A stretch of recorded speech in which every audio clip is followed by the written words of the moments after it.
So good morning. So we'll continue our sequence. So we're going to cover now new technologies for production of high value ingredients, followed by new technologies how we can use it for food products. Yeah. So some examples are from non-seafood, that means for decontamination, and we'll focus again on reduction, how we reduce the food losses, or how do we transform the residues. Both the elements will go hand in hand. So just a quick recap. So we talked about biorefinery mainly related to seafoods. Yeah. So that biorefinery can be extended or can be classified based on the raw material or a feed stock, whether you consider high fat fish as a lipid rich biomass, which contains again canola, that is oil seeds or insects like that, or protein rich biomass. It can be again related to low fat fish. Fiber rich and sugar rich does not include there, but any of those feed stock could be considered as input material for biorefinery. Yeah.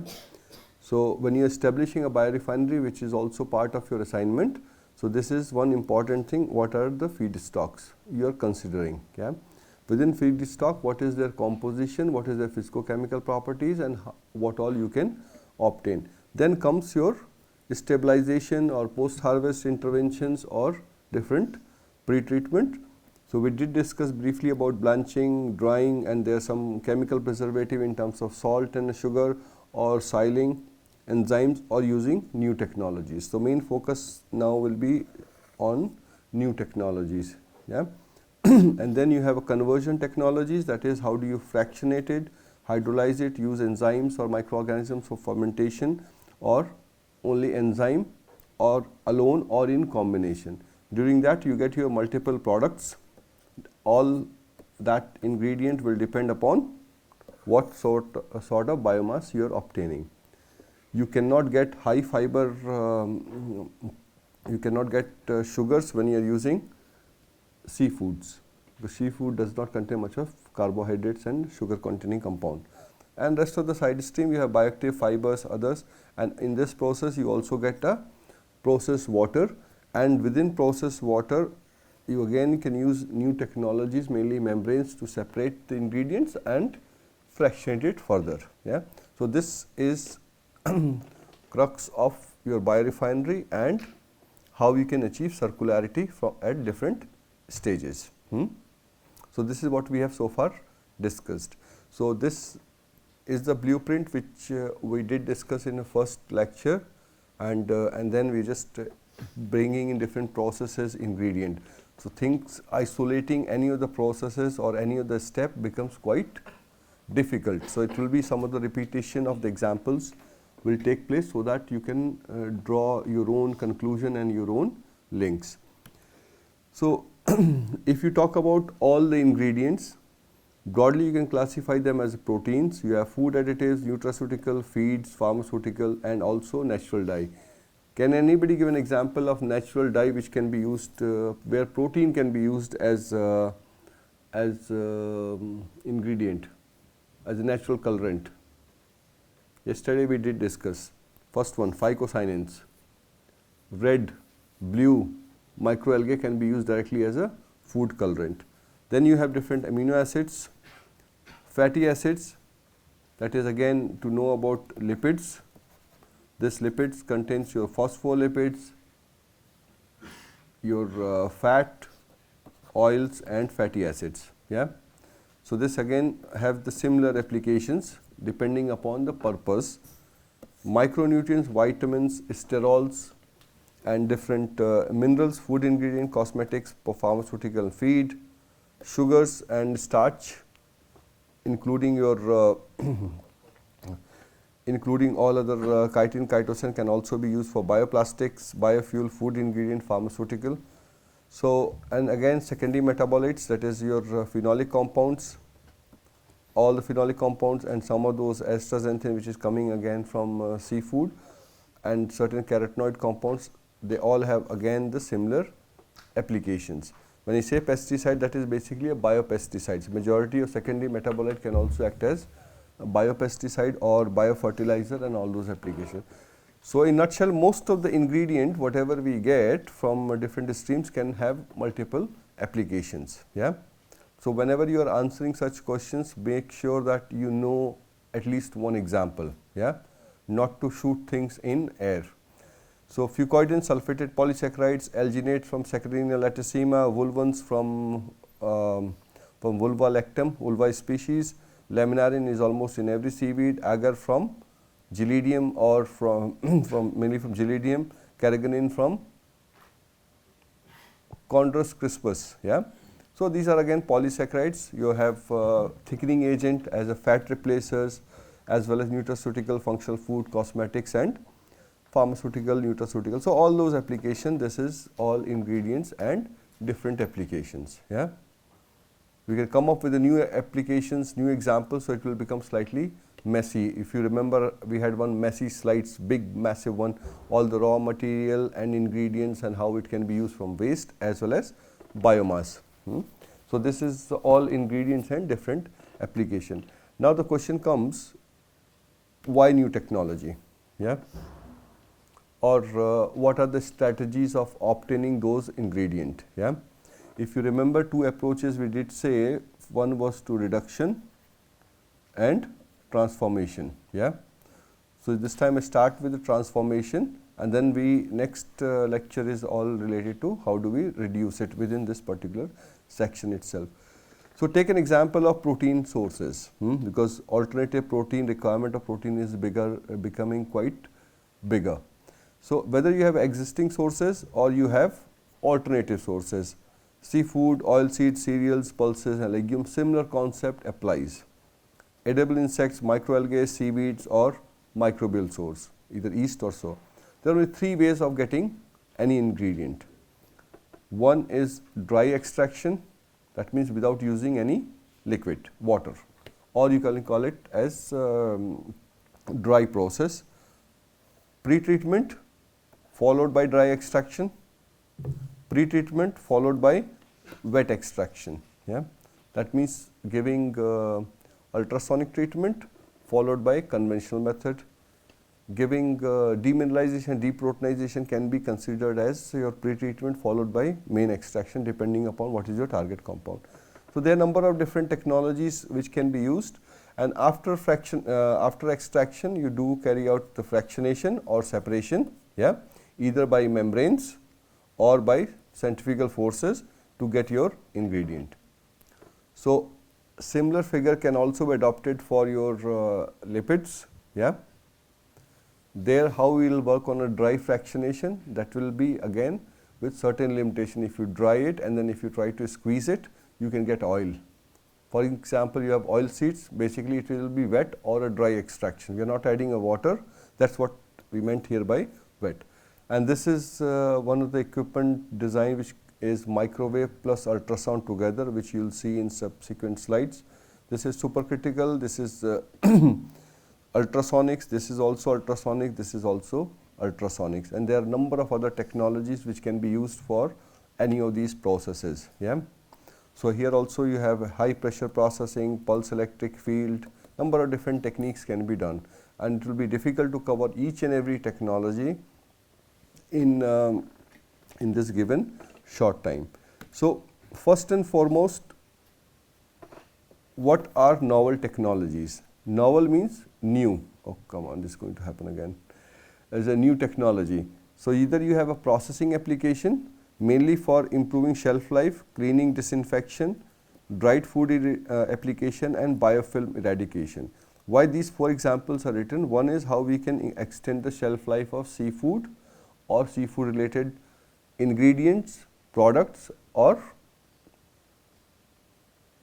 that is it, ingredients or products.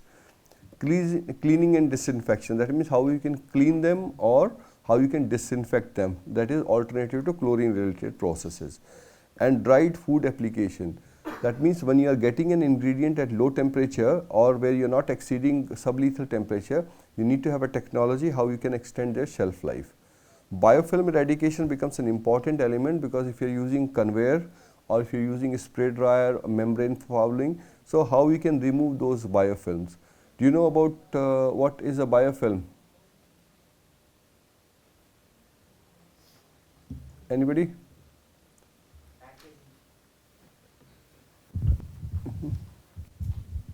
Biodegradable packaging material. Well, you can call it here, the biofilm is basically the formation of when bacteria they grow. If you spill a milk on a surface, it starts rotting, bacteria starts growing. It produces extra polymeric substances, then again more and more bacteria they grow. So they make a thick layer of microbial film, yeah. So that what it refers here, how we eradicate those films, yeah. So I know it is always a confusing word, is a bioplastic, biofilms or biodegradable plastics, yeah. So partly you are correct, but here the intention of writing biofilm is formation of film because of microorganisms or leftover produce, how you remove it. Suppose you keep, if you would have seen a funnel, you keep using the same funnel all the time, there is some film development happens. Or even if you take a tea cup, you keep using the same cup, if you don't clean it, there is always a film forms. Even when you fry it all the time, you will see in the corner of the vessel there is oil, then again layer. So that is also formation of film, but that is non-microbial film. Film formed because of oils and greases, yeah. But if it is formed on food conveying system or food equipment, that creates cross contamination, yeah. So if suppose you have a vessel, or you take a fermenter and then some bit of food material is left over if you are not cleaning it. So microorganisms they grow on it, yeah. And if it is not cleaned properly, and then again second layer of food material stops on this, then again the bacteria which are already present, they multiply, and then these bacteria they forms their mucus around it. Something like when you get a cough, is because of bacterial infection, and the mucus what you get is an output of that bacteria, yeah. So that is formed, and that has to be removed along with the microorganisms. First you have to kill a microorganisms in order to remove that mucus secretion, and to remove that, to kill that bacteria, that particular chemical should penetrate into that particular layer, yeah. So for any microorganisms to protect themselves, they make a film around themselves, and that film has to be broken, yeah. This is what it refers here, biofilm. I knew that there will be a confusion when we say biofilm, that we will always regard it as a biopolymer film, yeah. So that is what it meant here. Other one is new technologies for extraction application, that is biorefinery approach. This is what we have been covering since day one. Food waste valorization, or transforming the biomass, new biomass into different ingredient like microalgae, macroalgae. We have discussed full length of biorefinery. So why we are looking for new technology? First and foremost, it ensures food safety. That's food safety is a prime motivator for any technology. Once you are safe, then only you think of the quality and quantity, yeah. There is no point in eating 10 rotten mangoes and spoil your health rather than just having a safe mango, yeah. Then improved shelf life. So use all this technology to improve shelf life by few days, few months, and reduce wastage. And when you use these technologies, majority of these technologies, they have ability to retain those nutrients and less degradation of nutrient due to different technologies. And in majority of the cases, when you consider current processing operations, they are not climate friendly or environment friendly. So we look for a technology which are more environment friendly. That means they eliminate the usage of chemicals, A. B, they eliminate or they reduce energy or water requirement. So that means all these things are helping environment some way or the other, directly or indirectly. They improve process efficiency. In certain cases, we use a technology which can improve the process efficiency rather than focusing on improving the shelf life. That means again reduction of your input cost in terms of water or energy, because these are the two important elements which are considered also for improving process efficiency, plus recovery yield. That means you can recover more. That is again related to improvement in extraction yield or purification, yeah. So application of new technologies, you would have seen, or you can see number of review articles, number of published literature is there. application new technology for A, B, C, D, E, F, G, different biomasses, different products. Every year 5 or 6 different such papers are coming in, and it may be more than that, and crux of all those paper will be is written over here. So you could put any example, novel technologies for seafood, yeah, shelf life extension, high pressure processing, pulse electric field treatment, cleaning and disinfection, that is washing of fish, yeah, dried food application if your dried fish is there, or you have fish based ingredient, biofilm eradication, biofilm also forms on the fish surfaces or conveying material, or the storage container. If you carrying a fish every time, you know, from the water, you will see slowly as a new one is perfectly fine, and if you are not cleaning regularly, it develops film, and that is sufficient enough to cross contamination. Hand is perfect example. You wash it, all things are gone, and slowly the scales develops. So that is all to do with biofilm. Then extraction application, valorization of biomass to get different ingredient from seafood side streams. Whatever waste is there, evitable or inevitable waste, how we can valorize it, or transforming the whole biomass. In case of seafood, what could be the example of biotransformation is mainly bycatches. Those fish which are caught unintentionally, and you have that biomass, how you can transform into different ingredient, yeah, and advantages remains the same.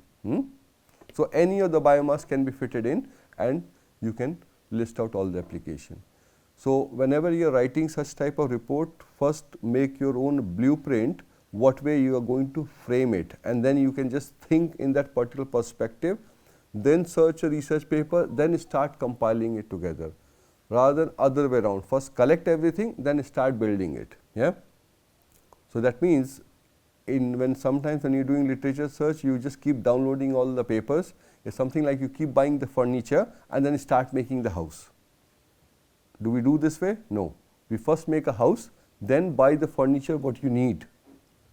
So that's that's the strategy you should be taking, what you want to write and what you want to communicate the message. Once you know what message you want to communicate, then only there will be clarity of the thought in your articles, yeah. Because science is art and science, yeah, both. Art is how you write it. Something like you are writing a letter, you want to have a essence of the message, what you want to communicate. You start with hello, how are you, all is well and everything, but your message is clear in your mind what you want to write there. But when it comes to writing a paper, you yourself are not clear what you want to write. Keep collecting it, keep collecting, writing it and saying, oh, this is a nice paper, this is a new paper, this is a nice sentence, you just keep sticking in. When you read it yourself, you will find that you are not what you are trying to say, yeah. So clarity of message is the most important. And now if you see this figure itself, if I do ask you application of high pressure processing in seafood application, yeah, then if you have printed it out blueprint, so you know where all it can be used. Accordingly, you can frame your sentences, and then the way you write it, and then there is no chance of it getting rejected or having no citation. The major fault is the take home message is not clear. And if you want to see how basic and simple language articles are written, you should read the papers coming from Nature and other one, yeah. I don't think so anybody might be opening those papers thinking, oh, that's very high impact journal and high impact publication. But if you read any of the Nature paper, very language is very basic, yeah. I've seen lot of authors, what they do, they right click it and look for synonyms, which looks more complicated word, yeah. You know, just to look more fancier. That should not be the way, yeah. We try to put in more complex text, people won't understand, people won't cite it, yeah. Try to keep things simple, that's very important. Now, this one is processing of biomass for valorization. If you do remember, here I had a shell and fish. Now, exactly the same thing, yeah, biomass and how we process it. So, I am not going to waste any further time. When it comes for extraction of ingredient or obtaining ingredient, couple of formulas are used. One is extraction yield, yeah. recovery yield, yeah, and purity, yeah. These three are commonly used. So, again when you are writing any of this, recovery yield is 70%, extraction yield is this. So, you have to understand what really you want to say about these words, because there is again no clarity of definitions related to this. If suppose you have 100 grams of raw material and it contains 30 grams of protein, yeah, protein, and this is your target to extract the protein, yeah. Now, you use whatever technique you used and you get your crude extract, yeah. Suppose crude extract after drying you get around 10 grams, yeah, and your residue is 90 gram, which is not possible, some will be lost. Take it as residue is 80 grams, yeah. So, once you have 10 grams, what you do is either you do the precipitation, yeah. If you precipitate it and then after just take it as 100 grams of fish, yeah, what you would have done experiment, crude extract, that is alkaline extract, you got it as 10 grams, which is written on dry basis, or you can in a you can convert into liquid, you will get it in liquid form. After precipitation, suppose you get 4 grams, yeah, and this dried residue is 80 grams, yeah, and in this 4 grams the protein content is around 70%, yeah. So, the protein purity here is directly estimated as 70% from calculation, yeah. So, what will be the extraction yield, yeah. Now, extraction yield will be protein yield, either this 4 upon your starting material, that is 100, yeah, that is 4%, or crude extract yield will be 4, if you take it against the crude extract 4 upon 10, it becomes 40%, yeah. But that will be again recovery of protein, that is 40% in your this extract itself, right, yeah. If original protein is 30 grams, so maximum protein what you can recover from here is 30 grams, yeah, and here you have 4 grams, and 70% is the purity. So, 4 into 70 is how much? 2.8 grams, yeah. So, you recover 2.8 grams protein. So, 2.8 grams and original was supposed to be 30 because it is 100 grams, yeah, upon 30 into 100. So, this is your recovery yield, yeah, okay. And there is, this is one system, right, and then this is your suppose a control process. Now, you use ultrasound or enzyme or something, yeah, there everything remains the same way, whereas here you got 3 grams, yeah, and your protein percentage in this is 99%, yeah. So, which one is better process? Even though here crude protein is less, yeah, but purity is high, yeah, and 99 into 3, same thing here, yeah, 99 into 3 upon 100 divided by 30. So, that is why sometimes even the crude extract yield is less, but recovery of protein is more. So, it cannot be that extraction yield is high, recovery yield is high, purity is high, possible, yeah. It is possible the purity is low, recovery yield is high, extraction yield is low, yeah. So, when you are writing any of those things in any of your manuscript, better to state the formula, even though it looks like this upon this into 100, that is it, that is fine, yeah. And then non-recoverable protein, again you multiply this into this, you get your non-recoverable protein. So, that is the way you can make your mass balance completed, yeah. Sometime it happens you get your crude extract, yeah, or recoverable extract, this plus this is more than your starting material. Suppose you started with 100 grams, I am just stopping it here, crude extract you got 30 grams and residue you got 75 grams. Is it possible?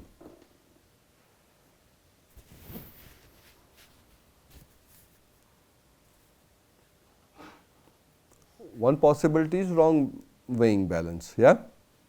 Second possibility is 100 gram was having 10% moisture and this was having 5% moisture. Yeah.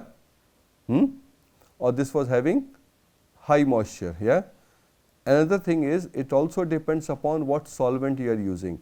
If you are using 2 molar NaOH, that means you are adding salt also to it. Yeah. So that dried ingredient will be added here or here. Yeah. So not to think that you did not weigh it properly, just weigh it what all is going in and whatever is coming out. In some cases, when you use enzyme for protein extraction, there your protein yield is purification is high. But remember, when you are adding an enzyme, you are adding 100% protein to the solution, to the system. Yeah. So all those things has to be considered, but you can compare like with like. Control enzyme plus ultrasound, control enzyme with microwave, then it's fine. Yeah. I am 2 meter 1.8 meter tall, another person is 3 meter tall, but he is standing on the stool, or other person is standing on the table. So there has to be level playing field. Yeah. That's why every height is measured based on mean sea level. Yeah. It's not what is high, what is low. So you have to make benchmark as straight. Even if you are using HPLC, GCMS or anything, you have to make a baseline straight. Yeah. So if you have any question related to that, keep it ready. I am happy to answer that. If you want to see mass balance, I can show it to you at some point. Yeah. Now, during the process, we did talk about clean or green processing technologies. Yeah. So what do we, or how do we define clean or green processing technology? Clean in the sense is not clean vessel. Clean means which does not have a negative impact on environment, or whatever end product you are getting or processes you are deploying do not have negative impact on environment. Yeah. That is what it meant by clean and green. So first and foremost, principle number 1 is raw biomass. So in terms of circular economy or blue circular economy or bio circular economy, raw material should be from renewable sources. Yeah. So that it is not depleting resources. 1. Second principle is associated with the solvent. That means the solvent what you are using is a clean or green solvent, or GRAS. What is GRAS?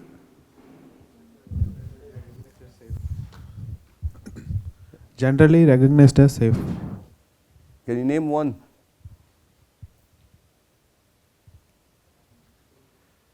Water, salt. Yeah. So that is even ethanol, generally recognized as safe. That means they are safe chemical, but that safety does not mean they will be safe. So that is one of those examples. So the most important and easiest solvent is the water. Yeah. Then comes your alcohol or alkali and all those things, they do come in. And principle, that does not mean you replace that particular solvent completely. There is another way that you can reduce the usage of that solvent. Yeah. So still the challenges are how you can find natural alkali. You get lot of natural acids, but finding natural alkali is difficult.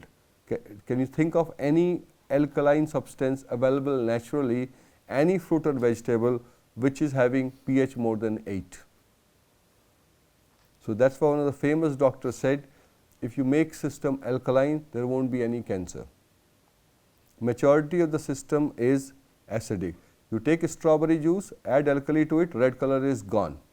Yeah. So that's why its natural alkali is one way how you can get alternative to alkalis. You need to find alternative to alkali. Second one, what is alternative to hexane? Diethyl ether, petroleum ether, those are all again chemical. So hexane is extensively used for extraction of lipids. One is of supercritical CO2. Is there any other solvent which can be used as an alternative to hexane? One few new chemical has come up, that is TMO, yeah, or THF, yeah, which is said or which has been claimed to be a better than hexane, having less of cytotoxicity or so, yeah. So, we have one of the PhD who is working on a specific chemical which is considered as an alternate. I will get you the exact scientific name of this, which is alternative to hexane and having a better application, because hexane problem is it is highly flammable, yeah. At the same time it leaves the residue. So, we need to find an alternative to hexane or non-polar solvent. So, this is to do with the solvents, and there also your deputatic solvent and all those things comes into play. Third one is related to energy. That means any technology or any processes we use should have lesser amount of energy requirement. That means you are saving energy. When you are saving energy, you are benefiting environment. That is another one. What could be the fourth principle? The process, yeah. That means whatever process you are suggesting, that particular process should not have a negative environmental impact. For instance, you do not want to have a technology prepared or developed in such a way that is heavy on resources. You have renewable biomass, good, you have water as a solvent, it takes less energy, but to make that particular process you need certain ingredient from moon or something else, yeah. So, that is also depends upon what type of processes we are making, and these processes should not be heavy on, for example, on infrastructure, building a new structure, or the structure can only work underground. So, you have some other issues, or it only can work inside the sea, then disturbing other processes. So, this is to do with process, or should also be you should be able to replicate that, yeah, at a commercial scale, or the scale where you can really talk about environmental benefit. Fifth principle is related to target ingredient or extract. Even though you have everything perfect, the target ingredient you extracted is good, but you cannot have any application of that because it does not have those properties, yeah, or they have a high level of cytotoxicity, or their biological activity is gone, yeah. So, that is another principle. And the last one is related to waste and byproduct. First and foremost, it should not develop any waste.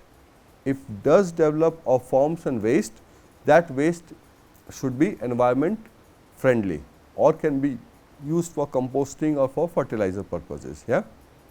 So, this is what a principle for clean and green processing technologies are, yeah. Is it clear? No? Good. Now, first one, as I mentioned about the diagram, dry extraction or wet extraction and pretreatment. So, what is basically a pretreatment? That is any unit operation given to a biomass in order to improve extraction efficiency or to stabilize it. So, take this particular biomass that was the easiest one to draw, that is why you see all the bamboos here, yeah. So, this is the biomass and your all the ingredients are within that particular biomass. You have a protein, you have fiber, and you have different stuff within enclosed into that particular biomass. So, what sort of pretreatment we can do, or what sort of pretreatment you are aware of? You would have studied every of these ones, yeah. You divide it into a chemical, liquids, organic solvent, alkaline, acids, biological, that is microbes or enzymes, yeah. Your physicochemical, that is hydrothermal, heat and moisture together, steam. FX, this is actually accelerated solvent and fluid extraction, these are physicochemical. That means when you are taking mechanical and chemical things together, or milling, grinding, chipping, or slicing, maceration, all those things are can be classified as a pretreatment, yeah. why we do this pre-treatment? To disrupt the cells. Yeah, when cell is disintegrated and then you add your solvent, and when you add a solvent, solvent will dissolve your target compound. Suppose you want to extract oil from the protein plus oil suspension. The moment you add hexane, only the lipid will be dissolved in hexane, yeah, not the protein. But if you add a water, only protein will be dissolved in a water if it is soluble in water, yeah, and then subsequent processing you get your product. So, this is your extraction system, this is your pre-treatment, and whatever pre-treatment we apply, that affect both upstream and downstream processing. Downstream processing this one, upstream will be on this way, yeah. That means whatever residues you are getting, that disturbs that. So, so now if you see all these methods again listed out in clear sense. So, what will be the best pre-treatment or what will be new pre-treatment? Chemicals, sorry, physical one, reducing size. If you grind it, take example of shells. If you make finer particles, it will have better extractability. Size reduction, that means per unit surface area is increased. Densification, grinding, milling or membranes, that is you sieve it out. Chaffy material, if you are doing grain protein extraction, you remove the hull which does not contain a protein, then it will have a better yield for proteins, yeah, that all physical. Chemical, we just discuss all those chemicals. Biological, microorganisms or enzyme, yeah. Now, within this here we have clean and green chemicals, that is your water, your ethanol, yeah. What else? What other solvent can be considered as clean and green chemicals, yeah. You have deputatic solvent, you have a salt solution, or you have use of organic acids like lactic acid, yeah, citric acid, acetic acid, all those things can be considered as cleaner one because they are all biological origin. Now, what is the best part is also to have a combination of these, yeah. That means heat and water together, steam, combination of physical and chemical approaches. Sometimes you have to combine two to become different types of pre-treatment, yeah. Any questions so far? No, okay. Now, this is quite a complicated one, yeah. So, you have to pay special attention to this, yeah.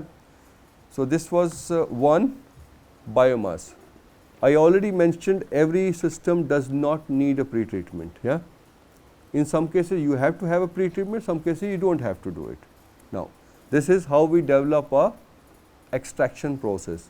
Novel techniques, extrusion, compression, microwave, ultrasound, supercritical enzyme, yeah. Although these all are not new, milling is not that new, but again how you mill it, that will be classified as a new. Conventional, grinding, milling, alkali, ethanol or formaldehyde, which we mentioned during alginate extraction process. So, pre-treatment whether with a new technique or with conventional technique, yeah. Then comes, you can just link anything here. Again, novel extraction, as you can see, some of the techniques mentioned here are also mentioned here, yeah. Biomass pre-treated with new technique with novel extraction, yeah.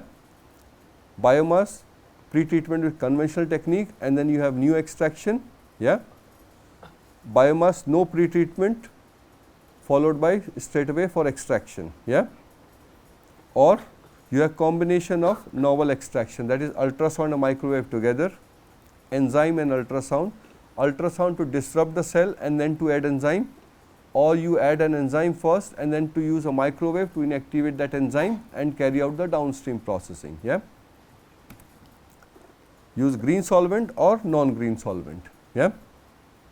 So, as I said, one of the principle for clean and green extraction principles, if you are using acid, alkali or different chemicals and if you give a pre-treatment with ultrasonic, your usage of solvent reduces, yeah. Instead of using 2 molar, you may get away with 0.5 molar or something. So, reduction on usage of solvent. So, you can have this, you can have this, yeah. You can make a number of different combination. The purpose is which works for what biomass, yeah. So, that is all to do. Every biomass does not need a pre-treatment, that is one message. Second one, pre-treatment can be with a conventional, with a new technique. Extraction can be new pre-treatment followed by conventional extraction. You will see some of the example in coming slides, or pre-treatment with a new technique, new extraction and new solvent, yeah. So, any aspect of this will be considered as novel extraction technique, yeah. So, novel means new, is not that it emerged yesterday, yeah. So, it's novel means it's still, we keep calling it novel till the time it is having application at commercial scale, yeah. It's very similar to pathogens, we call it as emerging pathogens. Can you name any emerging pathogen? Say for example, E. coli, yeah. When it was discovered 200 years ago, but still we call it emerging pathogen, yeah, because it keeps emerging in a new form, something coronavirus. It's not gone, it keeps emerging in a different forms, yeah. So, same way it will be called new technologies, even though some of those ultrasonic is being used in 1950s, yeah. So, it will be called till the time we have final application, and you will not be able to find or clear definition what is the new technology, yeah. Okay. So, that is one. Now, conversion system, non-thermal processing, novel pre-treatment and novel extraction. Now, the word non-thermal comes in here. Certain processing technologies which are considered as non-thermal can also be used for extraction purposes. That is the place where we have significant overlap. Purpose, enhanced recovery, energy efficient, that means retains the quality of that ingredient, add value to the side stream and helps in waste utilization, yeah. So, wherever you see in my slide, wherever it comes to technology, you will see exactly the same pattern and only some of these points are different, yeah. But crux of the matter is these technology remains the same. This is high pressure, ultrasonics, plasma what you have seen here, cavitation, this is cavitation, LED light, ozone system, yeah. So, can you name or do you know how many novel technologies are there at the moment? What you are aware of? Anybody?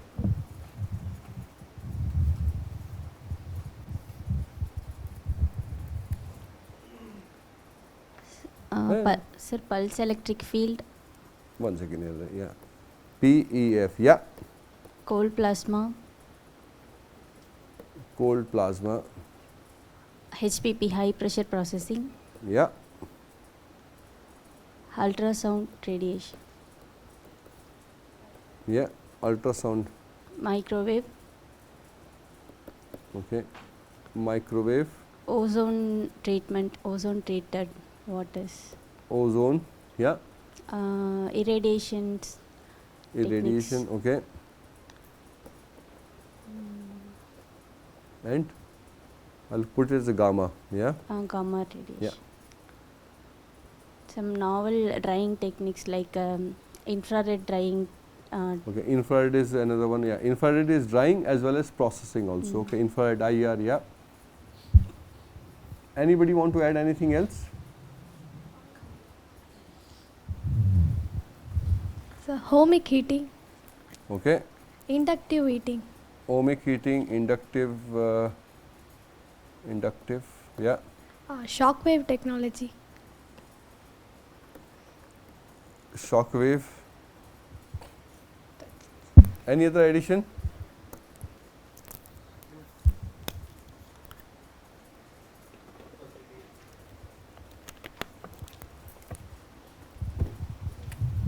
Supercritical fluorescence. Okay. SFE, yeah. dense phase carbon dioxide. That is supercritical CO2, yeah, okay. Dense phase is supercritical, yeah.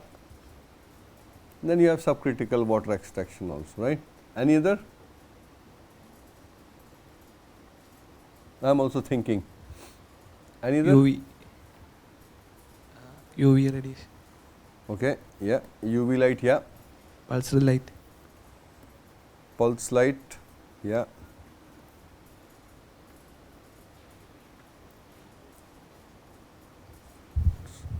Sir, all those assisted extraction, UV assisted. yeah, that's assisted will be like, I am just talking about the main one, yeah. Okay. Like we have standard units and they have derived units. So, that all assisted you add it, all will come in there, yeah.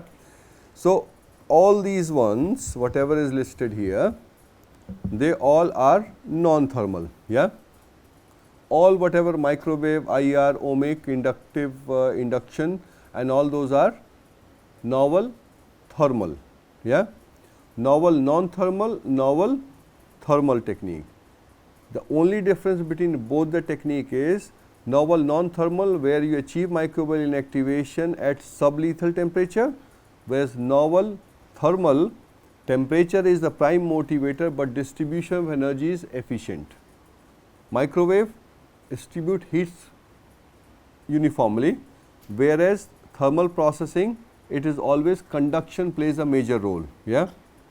That means from outside to inside, whereas microwave, ohmic and all, they all have a uniform heat distribution. So, they are more efficient. So, novel thermal, novel non-thermal, they are two different elements of it, yeah. Now, if you see majority of these technologies are only few of those can be used for dry material and majority of them are useful for liquid food application. Supercritical fluid extraction of CO2 or dense phase, that means you are changing the density of CO2 from gas to liquid and carrying out your extraction, yeah. So, other ones are also there like natural antimicrobial agents, bacteriocins, you have chlorine dioxide and all those are also classified within that. So, there are almost 15 to 20 which have shown different application at different products, yeah. So, we will only cover few of these techniques and rest all are there anyway, because that could be a full module on its own when it comes to technologies, yeah. So, now we start with membranes, yeah. Now, membrane, that means whatever solid products are, we will have subsequent example for extraction, another one. The important aspect what I was trying to cover here, we came across a lot to replace ethanol with membranes, yeah. What is basically a membrane? Membrane is a simple sieving system, yeah. Simple sieving is there to remove solid with liquid, yeah. So, is a layer of material which serves as selective barrier between two phases and is impermeable to specific particle, molecule or substances when exposed to action or driving force. Take an example of milk. You curdle a milk by adding a lime to it, yeah. Then you have muslin cloth, you put into it and then you driving force is a force. So, all the way goes out and you are left over with cheese or paneer, yeah. So, that is what a membrane is, yeah. Simple membrane is your cheesecloth membrane. Same thing of metallic mesh, that drives based on size. Now, once you get the way, but still it is having a sugars in it or some proteins in it, how you separate that? If you put another membrane 3 times segregated, still you will recover some more, right. So, that means you need more and more force to separate things, but at the same time you do not want to put that much of force that membrane collapses, yeah. So, if you will see here, simple process, this is your membrane and you pass through a liquid, one is retained on the top and one passes through, yeah. What passes through is permeate, what is retained is retentate, yeah. So, some compounds allowed to pass by a membrane into permeate, whereas other are retained and accumulated in retentate stream, that is retentate stream. So, this is what a membrane processing is, but is this as easy as what is seen here? Will complicate it now. So, different types of membrane depending upon the driving force.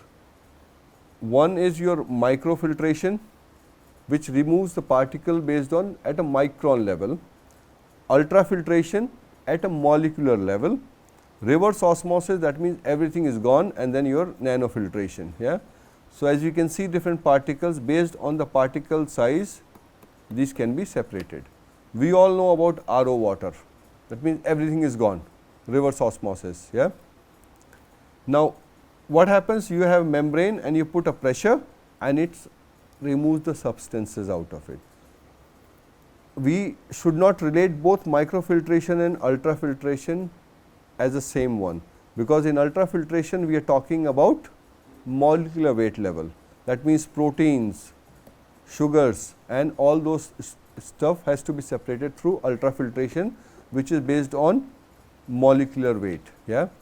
So, it is not that you have whey and you put it straight to ultrafiltration, it will clog.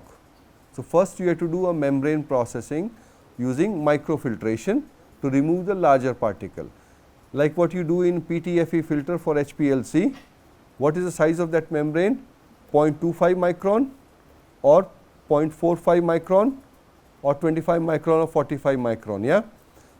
This is easy to remove all the particles. And remember, membranes are also used to remove the microorganisms, because these are all microns. Yeah. E. coli size is what? 0.1 micron, 0.2 micron. That is why you need to see microscope or scanning electron microscopy. So, these also removes the microorganisms. That is, membrane filtration is also used for processing or preservation of food purposes. Yeah. Then you have based on vapor pressure or concentration differences, that is dialysis. Dialysis is very similar like kidney. If you have a salt and a protein, you put large amount of water, salt will automatically move from higher concentration to lower concentration and protein is separated. Then in some cases you need to put electric current, temperature gradient or heat plus osmosis. Yeah. So, I am going to quickly cover through the membrane, not going to the details of all the calculation and other things. So, microfiltration 0.02 to 10 micron. Yeah. Driving force is a pressure. Yeah. Mechanism is like a simple sieving. So, most of the microalgal cells can be removed by using microfiltration. Ultrafiltration, molecular weight cutoff. So, molecular weight is in, what is the unit of molecular weight?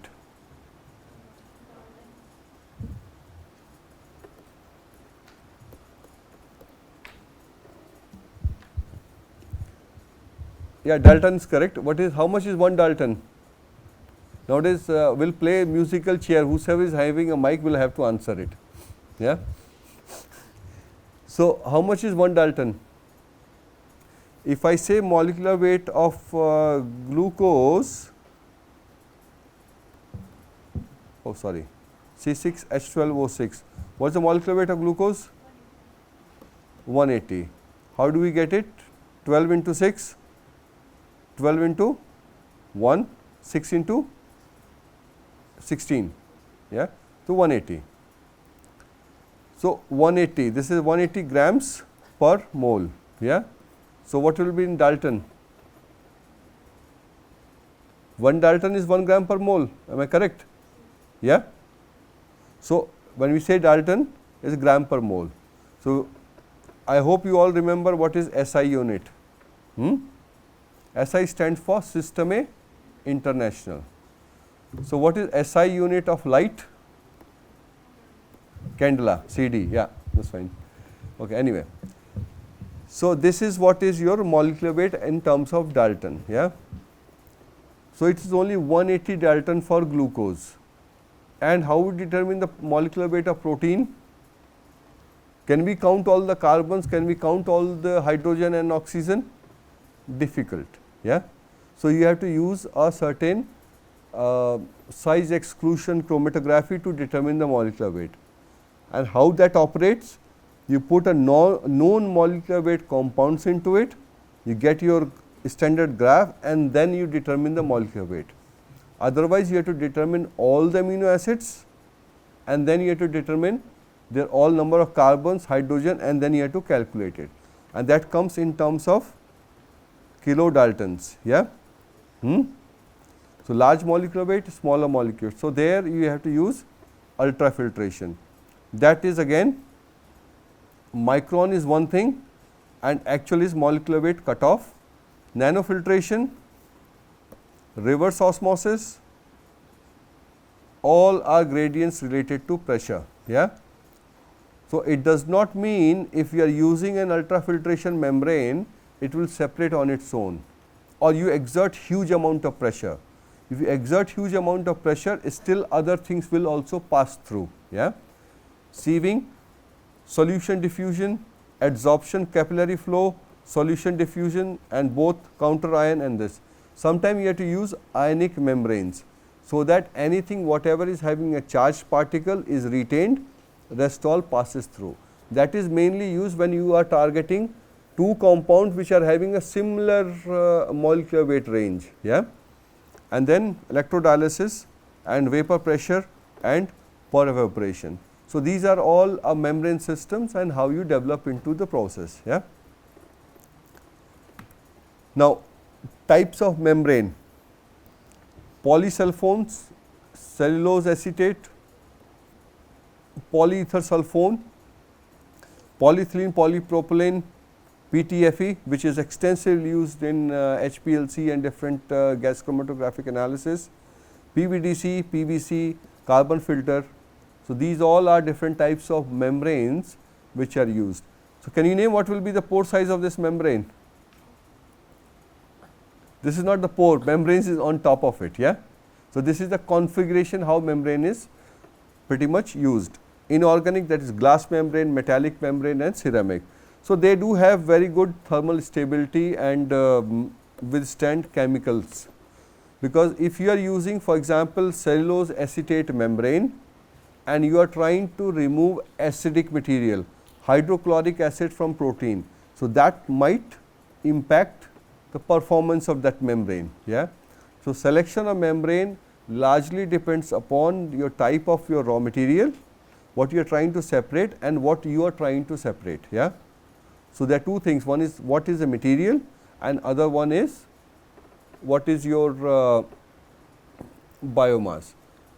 You cannot use a cheesecloth to filter acid with other substances. Slowly repeatedly using hydrochloric acid will damage those fibers and the gaps may increase in size. So, that is why selection of membrane having certain criteria which we will cover in next few slides.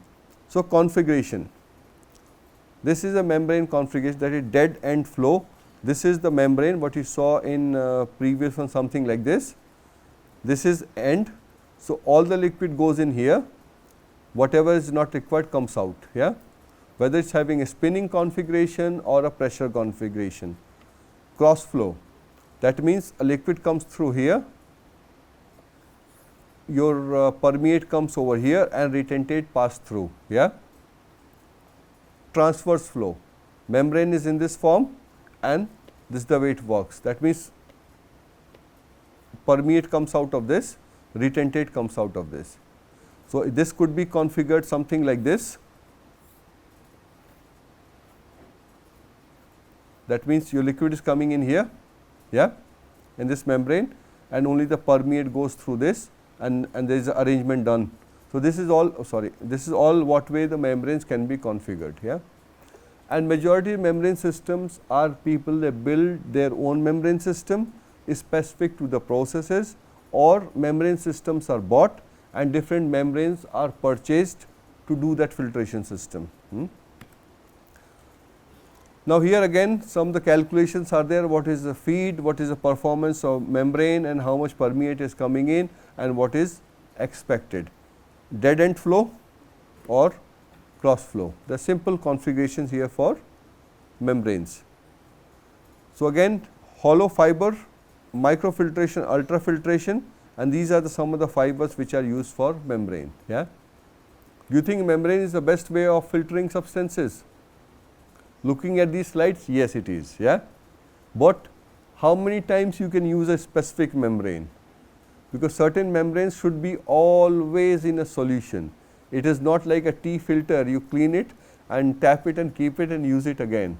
Some of the membranes has to be always in a specific solution, because if they dry off they won't work, yeah, and their configuration and chemical composition might change.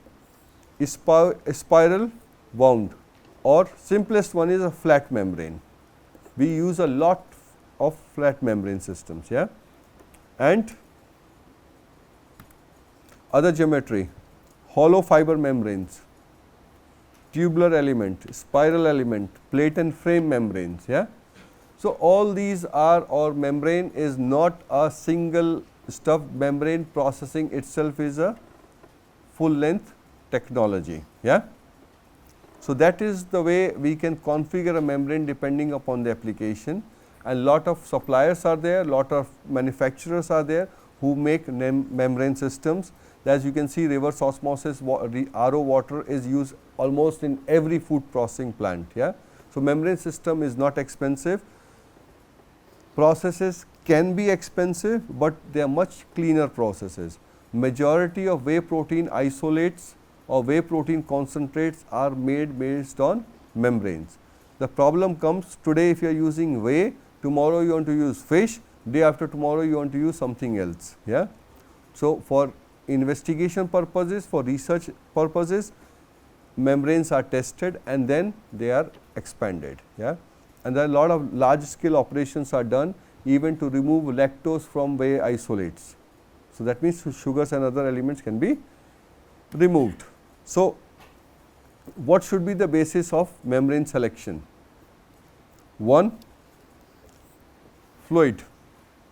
What are the properties of fluid, that is pH, temperature, etc., dissolved solid content, and then you have your molecular weight, physicochemical properties and their targeted species, nature and loading of any suspended material, and deciding membrane type, membrane material, molecular weight cutoff and configuration or module, yeah.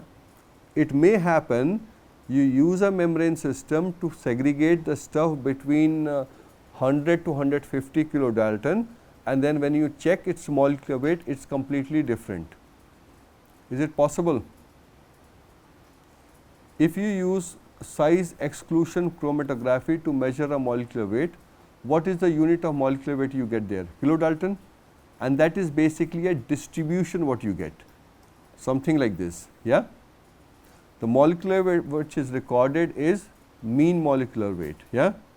So, there is always a mean molecular weight, and then you have mu plus minus standard deviation, yeah.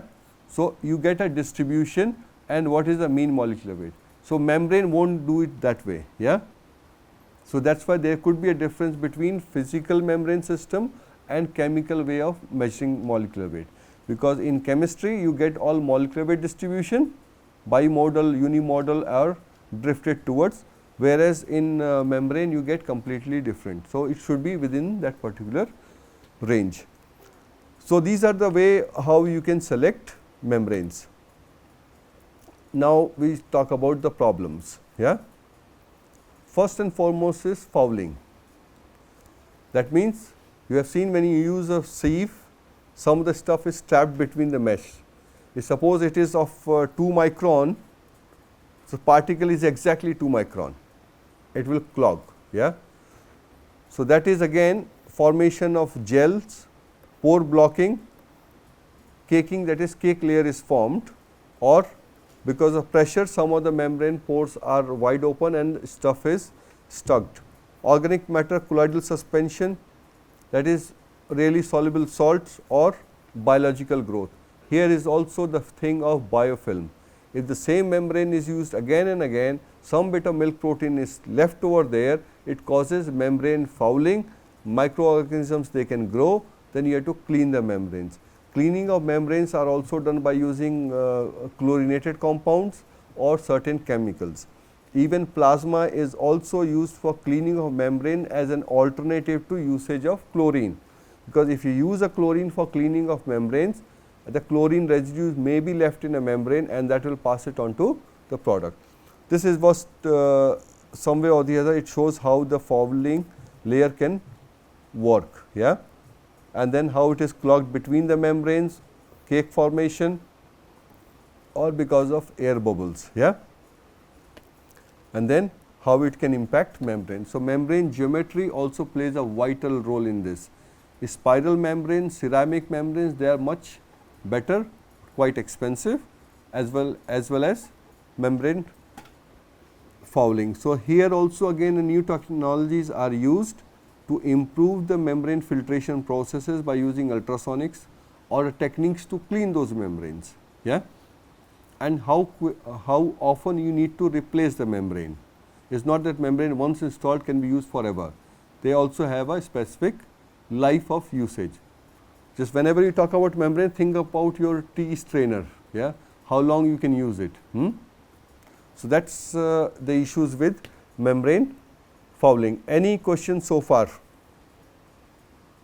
Yeah? No?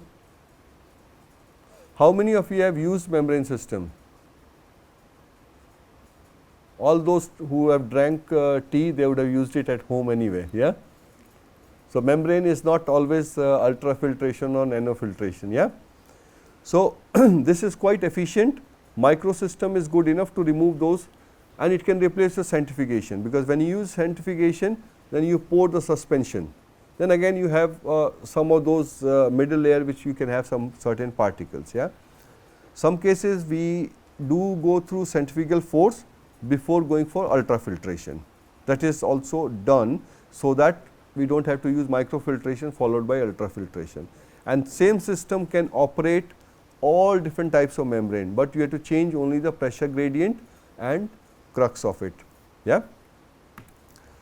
Now, this is the last slide for this lecture. One is membrane separation for application to drinking water treatment, process wastewater, all those things. Molecular weight, relative size and separation processes, yeah. If a large molecular weight, that is again your proteins or so, then you can use ultrafiltration, microfiltration, or simple filtration media. I mean, sand is the best filter, yeah. If you see the domestic water filter columns, what they have? They have activated carbon to get rid of the smell, you have sand in it and enclosed into a particular sieves. Water comes in, sand is there, you have activated carbon and it removes most of the impurities and bacteria and other element, yeah. Or you have again ozone system along with it to kill those microorganisms. So, bacteria, algae, sand. So, this is all those microalgae is sufficient enough to use a normal filtration system or microfiltration. You do not have to go for ultrafiltration or reverse osmosis.